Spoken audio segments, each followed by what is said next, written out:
Hey, how's it going, folks? I just read the book Shoe Dog with my friend here, Ryan, and maybe Olivia if she drops in later. We're going to be talking about this book and our thoughts. I wrote down some notes, so I'll be referring to those as well. And we were just talking about the length of the book. So, this is a pretty long book. It's also got a really weird structuring. I'd love to hear what you think about that, Ryan. So, the way that this guy has a ton of chapters, and basically, I've never seen this before. Every year is a chapter, and I think it's such a weird decision. Probably wouldn't work for almost every book of this genre because a lot of interesting stuff is pretty like grouped together. It's very uncommon that you can make each year count.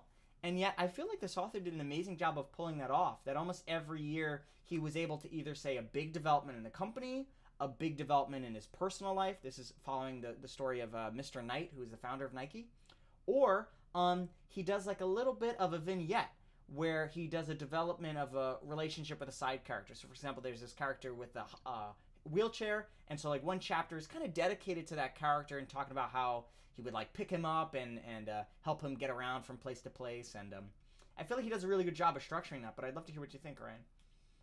I definitely agree.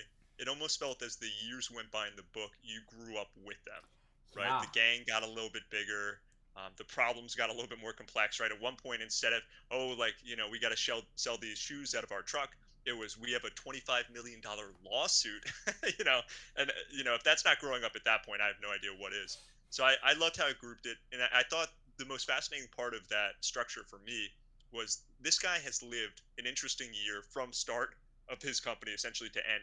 And I think the reason for that is because he is constantly pushing the limits, right? There was no year where he said, okay, like we're going to sit back, maybe we don't double our sales this year. We just kind of let it go. He was just constantly challenging himself, whether it was opening a new factory, right? Or it was, trying to get his shoes on the feet of Olympians. Um, and I think if nothing else, this book was maybe one of the best advertisements for Nike that I've ever Yeah. read. Yeah, it Like at was the end of the good. book, I was like, it sounds revolutionary. you know, It does. like looking at that shoe in the store does not tell the story. The Yeah. story tells the story, and it's been great. I mean, it was one of my favorite parts for sure. I thought was incredible is sort of just hearing how innovative this company was. Like I think take for granted that they just made shoes, but hearing about how this guy researched all the materials, in particular this one character I think named Bowerman, how he was looking at a waffle iron and that inspired him to make the tractions at the bottom of those shoes.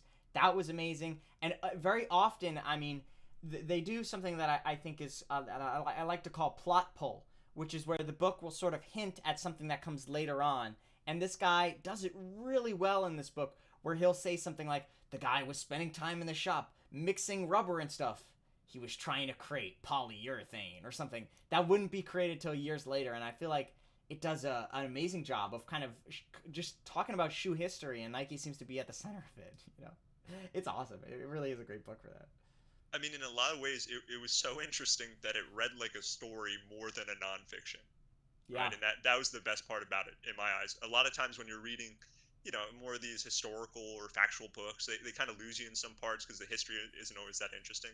But there really wasn't a dull moment here at all. Yeah, it's a little long. It is a little long, but I question where I would remove parts, if at all. I mean, I feel like it's been edited really well, and it does do a good job of sort of hinting at elements that are soon to come, which I think is kind of the deciding factor between like a 4 out of 5 or a 5 out of 5 for me, because it does kind of pull the reader forward. And then I think the guy is also really poetic. I was talking to my friend about this. They were like, "Oh, is there like a ghostwriter for this book?" I don't think so, but I mean, maybe. I'm not sure. It's really well done. A lot of these poetic lines. Some that stood out to me. I'm writing down lines when they stand out to me. But he said, "Suddenly, I was recognizing everyone's shoes." I love that line because I do feel like it's sort of an underground world, and you are getting a glimpse into it. And as he's learning about this stuff, suddenly like everything becomes revealed.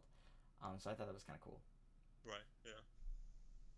What was fascinating too is going back, I didn't recognize, just due to the time period, the impact that World War II would have on him starting a company, In right? And the Japan, no relation. less. Yeah, no, exactly. And I loved the parallel he had when it came to He was going into this meeting and he was talking with these different factories when he was talking to Tiger Shoes Company, right?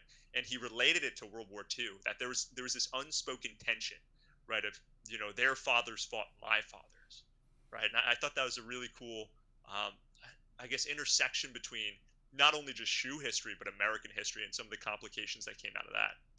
Yeah, he did a great job of doing that. I mean, what a excellent idea to sort of heighten the stakes by bringing in something that's kind of completely unrelated, right? The war between these countries, but he designs it in such a way that it's like, oh yeah, like this is like it's the I can't next. believe they signed with him. Yeah, Yeah, it's like it's like the next war. So it's like it's kind of it's really dope. I mean, the guy right. does a great job. Well, I Um, loved it, and for the listeners out here, this is really only experience you get off of Audible. But he narrates the introduction to the book, right? So the rest of the book is spoken by whomever Audible chose, right? But the first chapter was him, and that was a really cool part to hear Phil Knight say it as an old man, almost looking retroactively over his book before he tells you the story. It reminded me, maybe not a great movie to, I guess, reference, but Elf, right? Where it's like you have the narrator, and the narrator's the character, and then it goes into and it shows you from the beginning how they got to that end. I see. Yeah, no, that's really cool. I love it when authors do that. Tony Robbins does that too. I don't remember his voice for some reason. Maybe it's because it was so long ago that I read the beginning of the book. But Well, you also listen to it on like 2.25 that's true. speed, Yeah, so voices just turn into like they like all do sound quick similar. whispers. Yeah. Well, actually, not all of them, because there I can tell you there's a big difference between some really good books readers and some really bad ones. Like for example, The Witcher. I read that entire series, and I have to say, originally the guy I just couldn't listen to him, and then I came back a few years later and I was able to do it. But yeah, you're right. When you do it super fast, they all do sort of sound more and more like a robot, and it's like this one thing. Yeah, no, you're totally right about that. Right. Um, yeah, just some other lines of poetry I thought were really good. A man who can't walk selling shoes. He highlighted that. It's really funny actually. He's got like this motley crew of weirdos. One guy is like crazy overweight. One guy is in love with uh, like tractors. And then there's another guy who is a wheelchair. I hate to say that. It's very offensive for me to say this is a group of weirdos just because one guy's in a wheelchair. But I meant to say it's an eccentric character group to be selling athletic equipment. Right. You wouldn't expect that, and a wheelchair guy would be a pro tennis shoe salesman. But I think that's really interesting. What I found interesting with his interactions with the character Yeah, was almost his complete apathy for their well-being in some cases, right? Like, do you he's remember weird. Johnston? The Yeah, guy no, it who's was sending the strange. letters, right? Is that who you're thinking Yeah, about? yeah. So Yeah. for the readers, there's this character Johnston, right? And he's just relentlessly setting letters, right, or sending letters over to Phil Knight, the owner of Nike, the founder. And the letters are mostly warranted, right? It's like, hey, I'm doing this, this, and that. Like, what are your thoughts, right? And Phil never responds, not to a single Yeah. letter, right? He doesn't even respond to the letters about him not responding to the letters, right? He just like and kind of just and lets and them the guy pile in up. every letter he says, "Please send encouraging words." And then Phil's just like, like my father and all the other men for whom I looked up to in life. Oh, hello, Olivia. Hey, Olivia, what's going on? Hi, Hello. gentlemen. Hey, we are currently recording our review of Shoe Dog. So if you're okay with us recording you, I just want to let you know. Yeah. So Olivia actually recommended the book. So we're talking right now about Phil Knight as a character and how he's like kind of weird and like it is interesting, right? Because like at some he's very aloof and like he doesn't care about his people at sometimes, and other times he's such an interesting character. I don't know if I would like working with him. He is, aloof is such a good word for him because, like, I feel like some of those, like, board meetings that he describes where he talks about, like, oh, it's so weird where you're kind of like, if I was in the room with you and you were presiding over this meeting and you said that, I would be like, what's your deal? I can't think of it off the top of my head, but it's like, it must be like 78% of the way through the story and something weird happens. Like I said, it's in a boardroom and like, yes, the aloofness of his character is weird sometimes. And then he'll just relocate people for no like at the Yeah. drop of a like for they had two guys, right? And they both loved where they lived. He had Johnston, and I think it was Woodell was the other one, and they both like Yeah. they loved where they were, and then he said, "I'm sorry, but we need Johnston on the West Coast, and we West need Coast. Woodell on the East." On the East And the Coast. best part, to give context for people who didn't read the book yet, um, although I guess this whole thing's full of spoilers, so hopefully if you didn't read the book, you're not listening to the whole review. Well, I'll tell you the ending. He founds Nike. That's the book. Yeah. Sponsored, by the way. We're sponsored. Oh, look at that. Oh. That's awesome. But basically what he did was, at first he took Johnston, for whom the guy just like got divorced with his wife. He threw his life away for Nike, and he says, "Okay, like you love the West Coast, we need you on the East Coast." Johnston's like, "But the only thing I love is running, and I can't run in the cold." And then Phil Knight just didn't respond. Like his style was always, whenever someone gave him opposition, he'd just sit there in silence until they broke. Yeah. And then Johnston went to the East Coast, only to be relocated later. Just the not answering of the letters for like ever and ever and ever is. He was good at ghosting before ghosting was a thing. He invented it. We don't give him credit for that. He was a ghost. Yeah, for sure.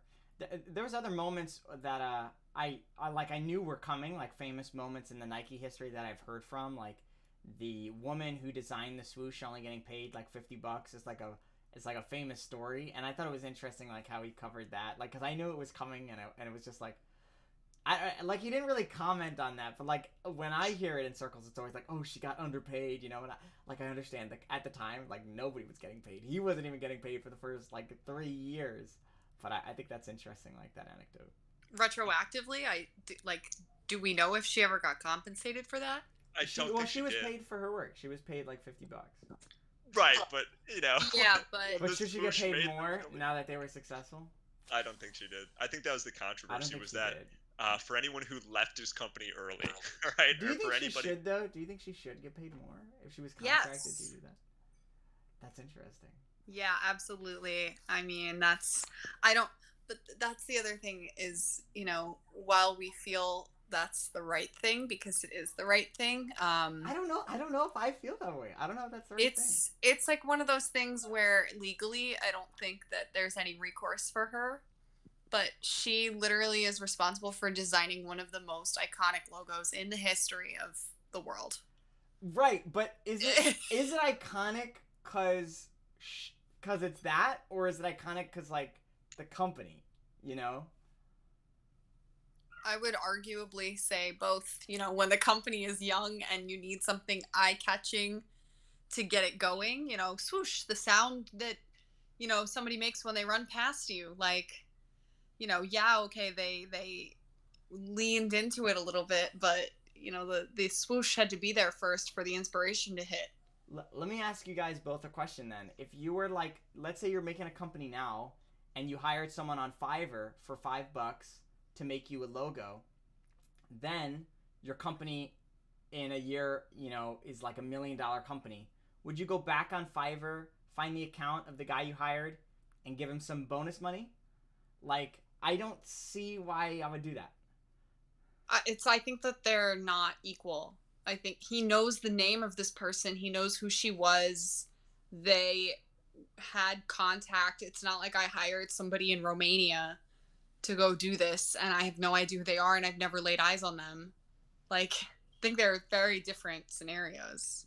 Interesting. Like, he even mentions her name.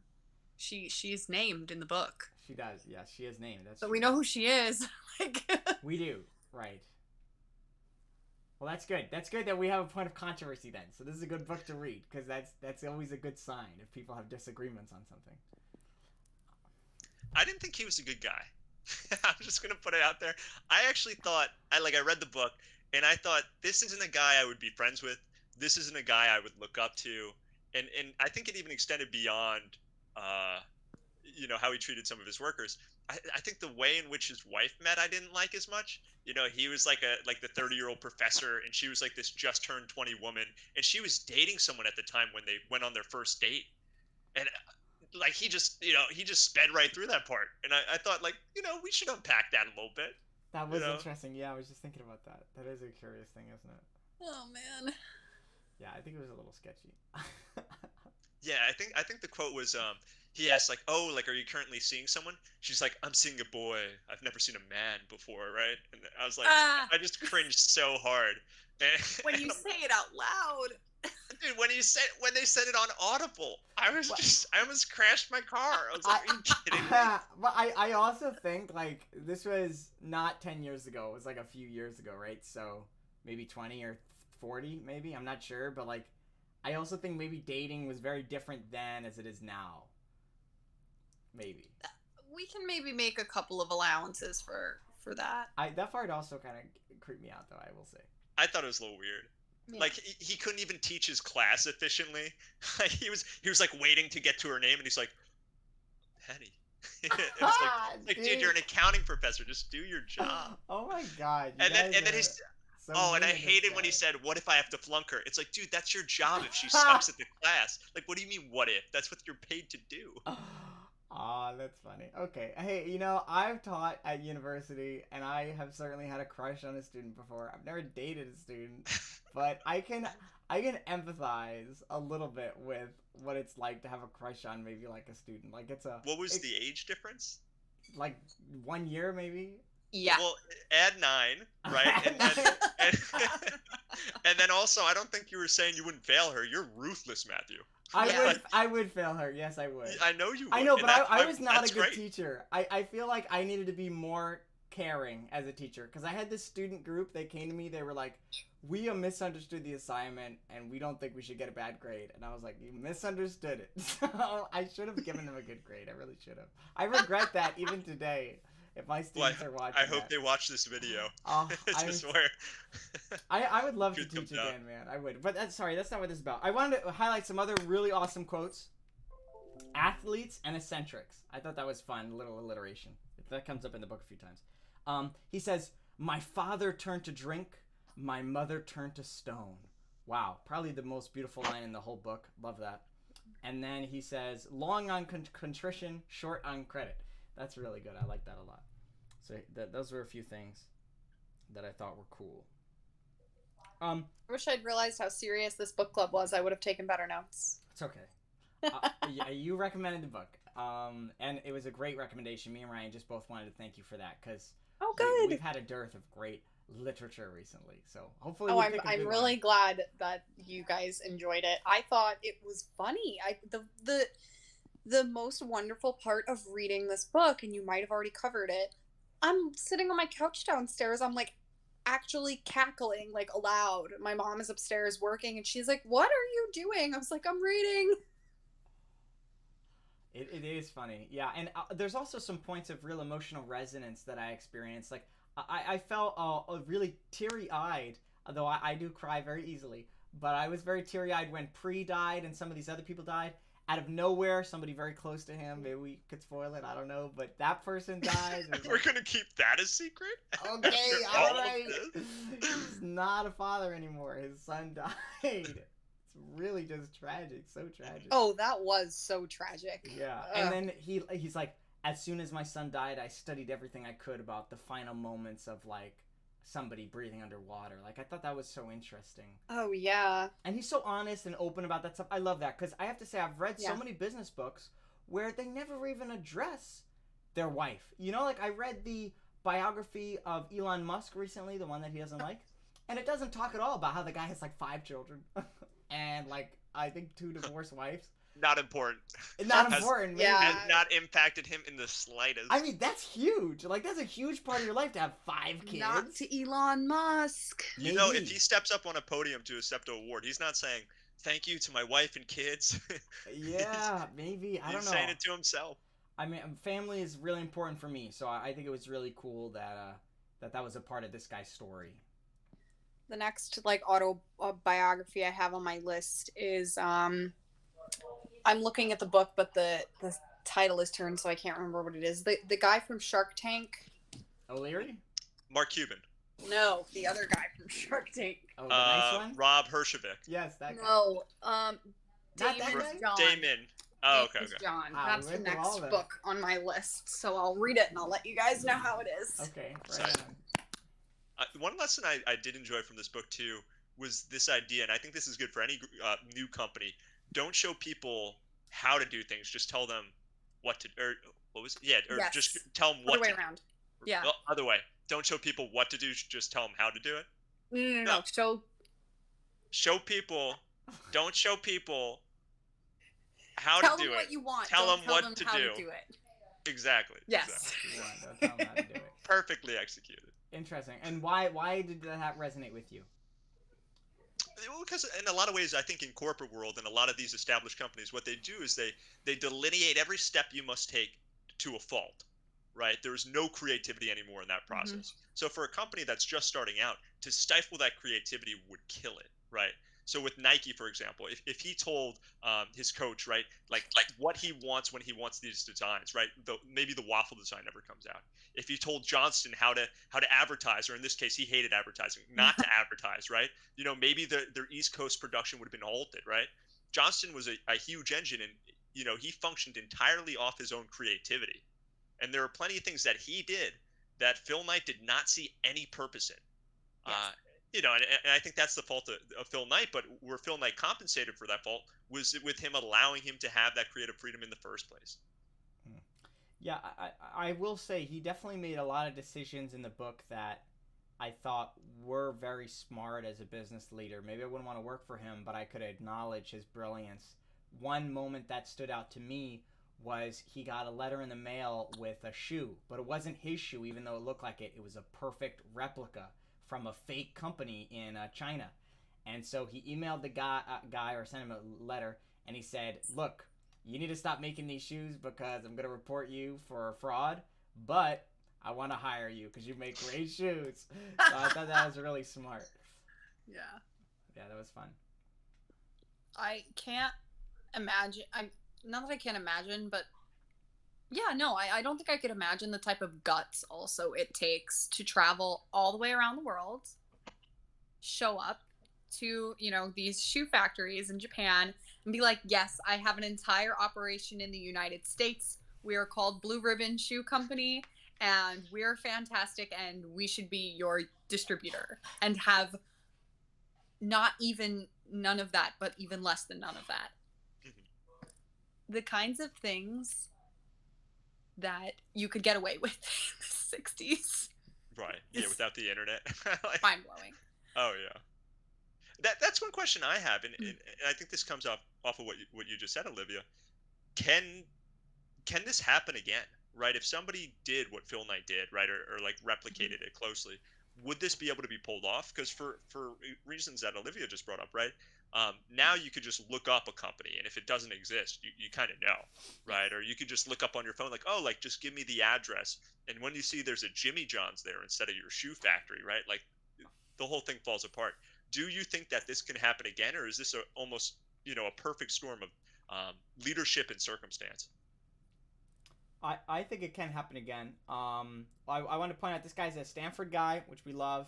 Love to see Stanford in the books. But there was another Stanford woman entrepreneur recently who founded Theranos, which is a company that had a similar thing where she lied a lot and she got a ton of funding based on things she said, even if they weren't true.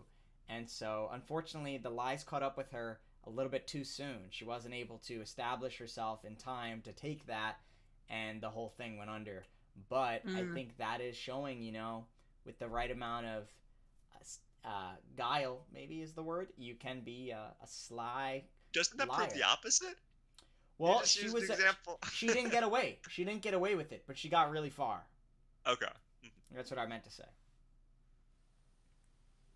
So maybe perhaps not quite on the scale that Phil Knight was able to do it for as long as he was able to do it, but in the short term, if you've got it going, but you just need you need a running start, no pun intended. Yeah. I see a lot of people do it on their resumes. Like, What do they do on their resumes, Ryan? well, I'll be like looking at my friend's resume, and I'll look and I'll say, "When did you learn SQL?" And they'll say, "Well, I mean, if I get the interview, I will." It's like, all right. Oh my gosh. But then again, if they're able to learn it to the point where they pass that interview, I guess it's all well and good. I don't know. That's kind of a gray area. Yeah, that's funny, man. That is really funny. I've worked in the resume gray area a lot, so I feel like that's a fun thing. Yeah, you were fishing level 98 and you put 99 on your resume. No, that's real. Big controversy there. Yeah, I think that is interesting. Man, like a Oh, lot. for the viewers, Matthew Ventures has on his resume that in RuneScape he's fishing level 99, They already which know is that. which is quite a feat. It is quite a feat. Yeah, people. I mean, Yeah. people. I've had people say that's dumb, but I've also had people who said that's amazing. You are a true gamer. So you know. I love good fun facts on a resume. I feel like people are not creative enough with their resumes. I agree. Oh my gosh, yes. I hate that. Oh well, I've had enough videos on this channel about resumes, but yeah, I totally agree. Yeah. Cool, man. So last thoughts on the book. Those were all my written notes. We can kind of summarize everything that we opinionated on, and then end this video, and then we can select a new one. So other thoughts. Has anybody heard the history of another company, and maybe they see parallels between that one and this one? That might be an interesting thing to explore. I feel like a lot of the companies kind of created around this single person engine, which Phil Knight is not a single person engine. We know that. He always talks about the team that he was around, but he was the sole idea, let's say, for a while there. I feel like a lot of them have similarities, like people always say, like, it started in a garage in like 1988, type of thing. I want to hear more of the stories of how like female entrepreneurs got off the ground, though, because I feel like you hear a lot about that stereotypical like Phil Knight, Steve Jobs, Bill Gates like type of thing. And I want to hear more about the other side of it, because if there's one thing I feel like this book really brings to light is like men can get away with a lot when they're not being checked up on. Like if a woman had showed up in that factory in Japan and done the same thing, she wouldn't have been able to show up in the factory in Japan. Like she wouldn't have gotten in the door. So I'm really curious about the other side of that coin. That is interesting, yeah. It's interesting you bring up Steve Jobs, because I just found another parallel, which is that a lot of times, like Steve Jobs and Wozniak and Bill Gates and Allen, it's like very common that they'll be like the business salesman and like the guy who knows the tech, and that also happened here, where it was like the business salesman guy and then the other founder who had the tech. Mm-hmm. And you reminded me of something else, Ryan, which is that, yeah, I think it really is a matter of the times, because if this guy had been able to raise seed and capital, like that didn't really, like venture funding didn't really exist back then, at least based on what he said. So I think that would be different. And Right. yeah, I am interested in how the gender role would play in that. Yeah, it might be interesting to see. Yeah, I guess we'd have to look at like a company that was founded by a woman and try to walk backwards to find the origin story of that. Additionally, I don't know if he would have been able to do this without the bank of dad, right? Like for a while, Never. that was his financial institution, was Yeah. his father. And his father, like, other than like the occasional comment of saying he's still jackassing around with shoes, right? He gave him the money. Yeah, he was super lucky. He and, did. Like Right. So fortunate. because that, even beyond gender, socioeconomic status, right? With somebody of a lower socioeconomic status. So there are perhaps stories that are much more, I'd say, inspiring. Whereas this one was more like just story driven. And he put a lot of work in, but not without a solid foundation for sure. Yeah. And some factors working in his favor. There is a lot of glossing over of the fact that the solid foundation is the fact that he's a upper middle class white educated man from the West Coast. Yeah, went to Oregon, went to Stanford. He Yeah, definitely really. he definitely sounded No. like this classic Stanford man, like going on Mhm. the trip around the world, meeting these beautiful women, and like, he's like, I'm gonna start a company now. Yeah. Yeah. And he's talking about how poor he is working at like a big four accounting firm. It's like, I don't feel bad. Like, I don't think you're not eating macaroni. I'm sorry. No, yeah. That's good. Okay, Phil Knight, you heard it here first. Let's get his response.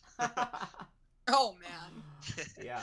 What do you think about the final chapter? I mean, he seemed to be thinking a little bit about death recently. He watched a show called The Bucket List, which is a movie I saw a long time ago.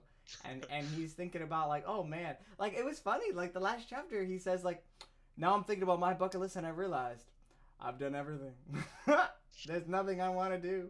I met Bill Gates, as you guys know from this channel. I met that guy as well. Fan of the show, Bill Gates. So yeah, it's like he's like, yeah, Tiger Woods, my buddy. Like he does kind of have an interesting ending there, I guess. I don't know. I just thought that was funny. He's like, I'm done. Peace. I would love to die like that, to feel like I've done everything and I'm like done.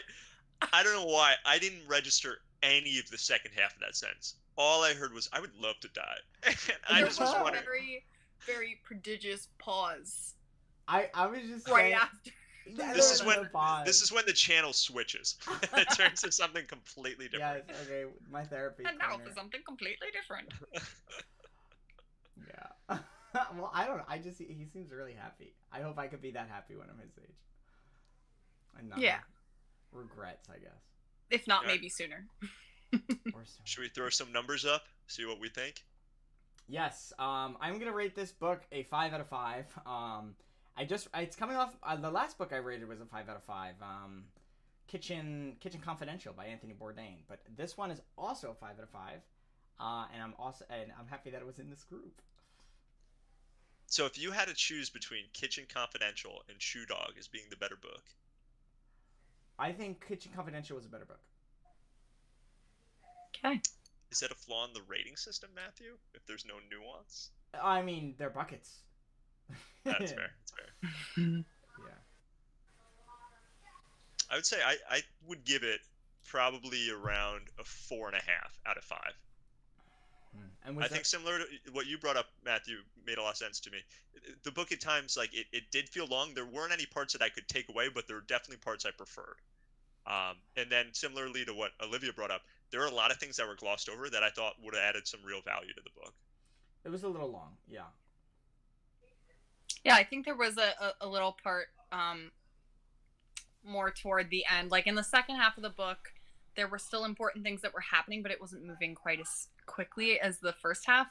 I would give it a 4.7. Yeah, 4.75, I would say, for some of the reasons mentioned about pace, but also, yeah, I want to hear him maybe, be a little more honest about himself. He also glosses over the whole, the sweatshop thing at the end, and he gives a really positive spin on it. He goes, well, now Nike factories are the best in the world, and I'm like, okay, that's good, but you did throw in that little line there about before they were the best factories in the world, they were still a lot better than what they could have been working in, and I was like, Right. yes, but Well, at did least you they're have to not say that? starving. It's like, well, So yeah, I think definitely a little more transparency perhaps could have given it a higher rating. All But right. overall, really great and an enjoyable read. Awesome. Well, that wraps up our review, and I will end the video now.